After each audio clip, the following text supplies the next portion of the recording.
গ্রামের এক উঠোনে কুরকুরি নামে এক নাদোষ নুদোষ মুরগি ভাত আর আলু ভাজি আর ডিম খাচ্ছিল। আহা কি মজা! কিন্তু গাছের আড়াল থেকে দুষ্ট চালাক ফাজিল মিয়া নামের শিয়াল উকি দিল। মনে মনে বলল, আজ তো মুরগির কাবাব খাবো।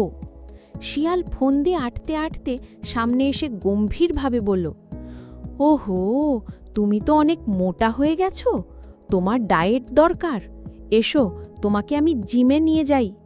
কুরকুরি মুরগি অবাক হয়ে তাকালো, তারপর হেসে বলল, আচ্ছা শিয়াল ভাই, তুমি যদি এত জিম করো তবে ওই নারিকেল গাছে এক লাফে উঠে দেখাও দেখি। শিয়াল খুব ভাব নিয়ে গাছে ওঠার চেষ্টা করল। অল্প একটু অনেক কষ্ট করে উঠে ভাব নিয়ে গর্ব করে লাফ দিল, কিন্তু ধপ করে মাটিতে পড়ে গেল। ব্যথায় কুকড়ে বসে রইল। কুরকুরি ফাজিল মিয়ার কাণ্ড দেখে হেসে কুট্টি কুট্টি। মুরগি হেসে ঘরের ভেতরে চলে গেল আর দরজা বন্ধ করে দিল। বলল, তুমি আগে নিজের ব্যায়ামটা ঠিক করো, তারপর আমার ডায়েট নিয়ে ভাবো।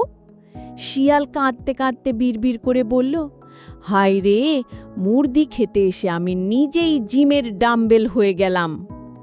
আর মুরগি জানালা দিয়ে হাত নাড়িয়ে বলল, বাই বাই শিয়াল ভাই, কাল আবার চেষ্টা করো। ফাজিল মিয়া অপমান নিয়ে দৌড়ে নিজের গর্তে চলে গেল।